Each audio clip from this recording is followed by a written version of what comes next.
What's up everyone, it's Chachi Power here with Rocket Punch Army to take a look at this little teeny Chogokin I received today. This is part of the Chogokin line. This is a GT-01. This is the first one in the series of Chogokin that were made as reissues of the original Chogokins, but at a much lesser price and not made in Japan. As you see, the front is very reminiscent of the old Chogokin line with the big Chogokin logo here and the vintage bot here on the front. And if we turn around to the back, you'll see it has gimmicks. It has all the pieces right up here. It's got the Rocket Punch gimmick, obviously. It wouldn't be Mazinger Z without that feature there. And the titty missiles, which I love. Another robot with titty missiles. Inside you'll find a nice little styrofoam tray. And also apart from that, you'll find this little baggie with the catalog in there that shows all the other stuff that's offered in the series. Alright, so nothing too fancy there. Alright, so we'll put that to the side and get started with the figure. Here is the tray, like I said. Remove this lid here, and that's going to reveal Mazinger Z nicely nestled inside his styrofoam bed. Alright, so it's got a little scrander here. Alright, that's pretty cool. It's got the titty missiles here. Of course, they're on a sprue, and I don't know why they don't just come in a little baggie. I wish they would do that so I can pop these off. I just feel bad popping these off for a figure that's really hard to find. I hope to pass this on someday to somebody and they might want a nice fresh Mazinger Z.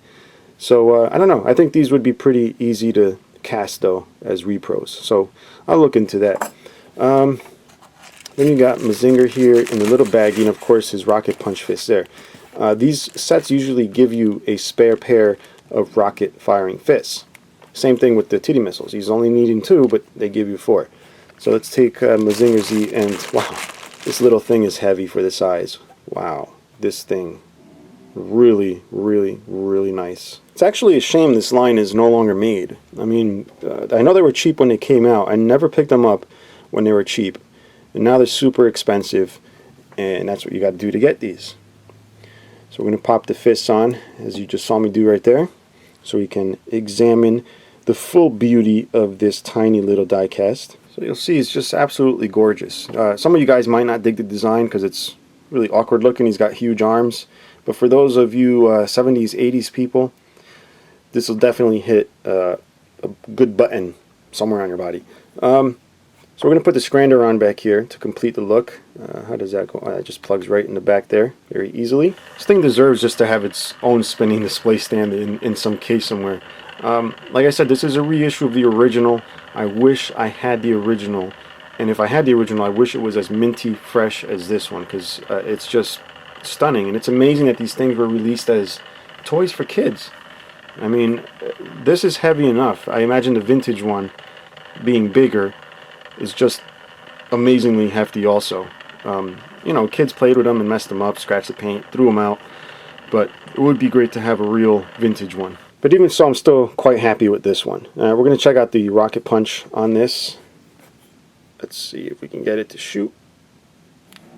Oh, there you go. Get the other one to shoot out. Not too terribly powerful. It shot about a foot out ahead of him. I don't know how strong the titty missiles are. I'm sure they're extra strong because they're titty missiles. Now, if you did want to use the titty missiles to shoot, you would obviously take them off the sprue, insert them in the front there, and use these buttons in the back to fire them. Now let's check out some articulation. You have the head that just turns from side to side. You have the arms that are like on a soft ratchet. This one is a little not ratchety. I mean, it's still sort of ratchets, but it looks a bit beat. Even though this is brand new, I don't know, it's just not working as good. There's no waist articulation. The legs do swivel back and forth just a bit. I mean, they gave it articulation in a spot where you might as well not have given it any articulation. It could have just been one solid piece of die cast. And then the knee. Very small articulation. These things weren't really made to make any dynamic poses. And, I spoke about die cast before. This guy is just completely made out of die cast. Let's check it out.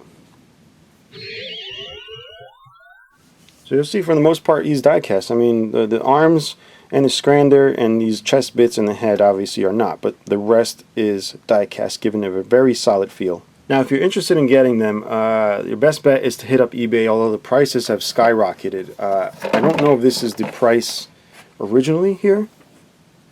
I don't know if it says 1,000 units or 1,000 whatever, or 1,000 yen, which would probably put it at around 12 bucks or whatever, or even less. Seeing as this was back in 2003, I'm sure the dollar was stronger. So I don't know. If anybody knows the actual price when these came out, please let me know. Otherwise, you're stuck with eBay prices, which are pretty high. Once in a while, you do get lucky. Maybe not for this guy. This guy is probably one of the most expensive.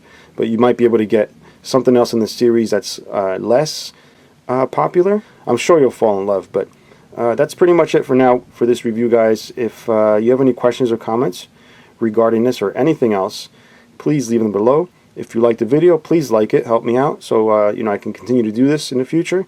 And subscribe if you like my videos. And until next time, guys, bye bye.